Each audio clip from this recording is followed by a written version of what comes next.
এখন শুনবেন আমাদের স্থানীয় বাংলা সংবাদ। আসসালামু আলাইকুম। বাংলাদেশ বেতার সিলেট সংবাদ পড়ছি মোহাম্মদ মাসুম আহমদ।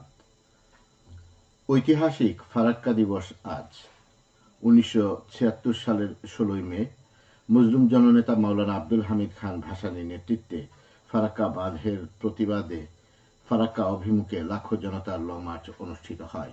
লং মার্চ শেষে কনসার্ট হাই স্কুল মাঠে বিশাল সমাবেশে বক্তব্য দেন মাওলানা ভাসানী।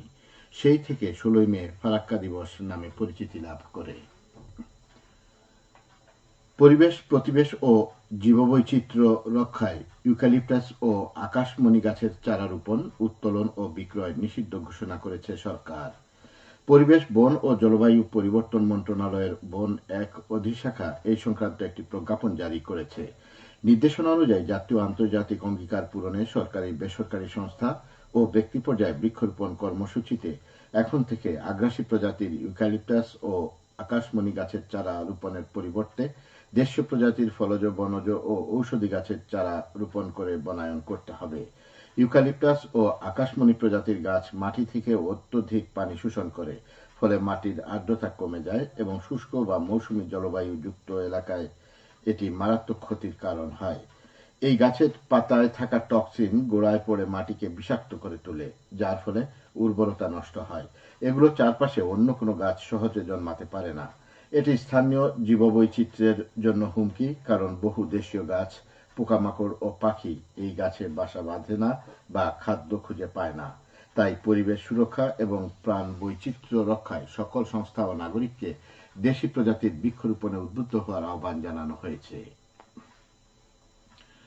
গ্রিনশিপ রিসাইক্লিং এবং ওয়েস্ট ম্যানেজমেন্ট এর উপর একটি টেকনিক্যাল সেমিনার অনুষ্ঠিত হয়েছে বাংলাদেশ মেরিন একাডেমি সিলেটে। গতকাল সিলেট সদর উপজেলার বাদাঘাটে একাডেমির কনফারেন্স রুমে এই সেমিনার অনুষ্ঠিত হয়।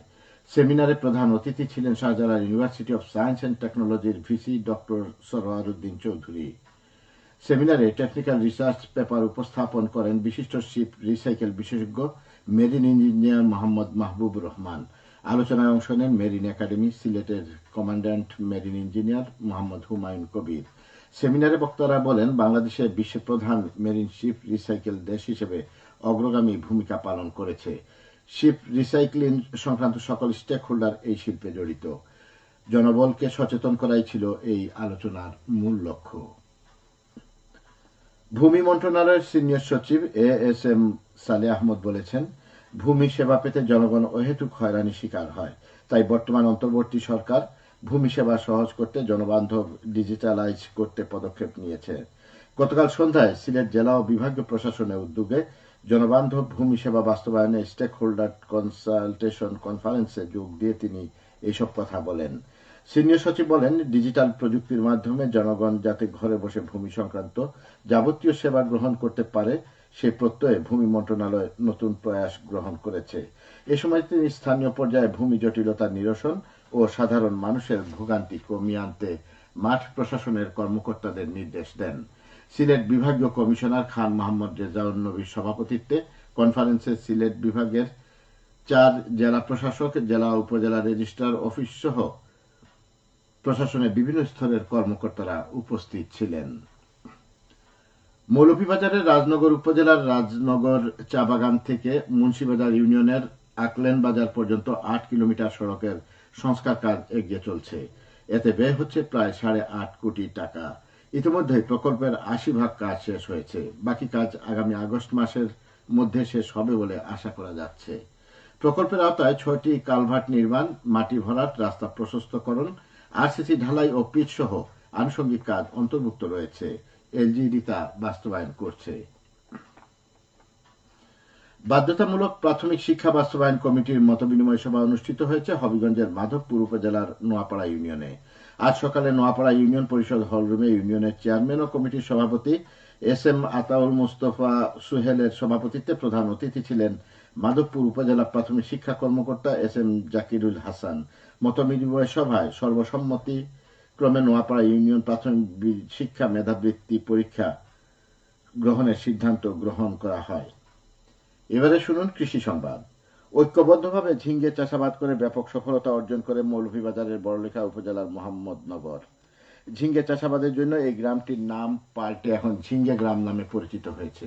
সপ্তাহে 3টি হাটবারে 60 থেকে 70 লাখ টাকার প্রায় 1.5 লাখ কেজি ঝিঙ্গে বেচাকেনা হয় এইসব হাটে। ঝিঙ্গে চাষে গ্রামের চাষিদের আর্থিক সচ্ছলতার পাশাপাশি নতুন করে বাড়িঘর বানিয়েছেন এবং তাদের সন্তানদের দেশের বাইরে পাঠিয়েছেন। পাহাড়, টিলা আর সমতল বেষ্টিত এই গ্রামটির মাঠ জুড়ে শুধু ঝিঙ্গে ক্ষেত। পুরো গ্রামের এক টুকরো মাটিও অবশিষ্ট নেই। বাঁশের কঞ্চি আর গাছের মরা ডালপালা মাটিতে পুঁতে তার মধ্যে ঝিঙ্গে গাছের সারি লাগানো হয়েছে। এসব ডালপালা আঁকড়ে ঝিঙ্গের সবুজ লাল পাতা, লতা পাতা তরতরিয়ে উপরে উঠছে। গাছের ফাঁক ফুকর দিয়ে ধূসর ও গাঢ় সবুজ রঙের শত শত ঝিঙ্গে ঝুলে আছে। বড়লেখা উপজেলা কৃষি বিভাগ ও চাষিরা জানান, এই গ্রামে 250 বিঘা জমিতে 300 থেকে 350 জন চাষি ঝিঙ্গে চাষের সঙ্গে জড়িত। অন্য বছরের তুলনায় চলতি বছর ঝিঙ্গের বাম্পার ফলন হয়েছে। প্রতি হেক্টরে 20 মেট্রিক টন করে ঝিঙ্গে উৎপাদিত হচ্ছে। এখন পর্যন্ত উৎপাদন হয়েছে প্রায় 9.5 মেট্রিক টন, যার বাজার মূল্য প্রায় 1.5 কোটি টাকা। সবশেষে আবহাওয়া। সন্ধ্যে 6টা পর্যন্ত পূর্বাভাসে বলা হয়েছে, সিলেট ও পার্শ্ববর্তী এলাকায় পশ্চিম উত্তর পশ্চিম দিক থেকে অস্থায়ীভাবে ঘন্টায় সর্বোচ্চ 60 কিলোমিটার বেগে ঝোড়ো হাওয়া বয়ে যেতে পারে। সেই সঙ্গে হতে পারে বৃষ্টি অথবা বজ্রসহ বৃষ্টিপাত। এসব এলাকার নদীবন্দর সমূহকে 1 নম্বর সতর্কতা সংকেত দেখিয়ে যেতে বলা হয়েছে। আজ সিলেটে সূর্যোদয় হয়েছে 5টা 8 মিনিটে এবং সূর্য অস্ত যাবে সন্ধ্যে 6টা 30 মিনিটে। সংবাদ শেষ হলো। আমাদের পরবর্তী স্থানীয় সংবাদ প্রচারিত হবে সন্ধ্যে 7টায়। এতক্ষণ শুনলেন স্থানীয় বাংলা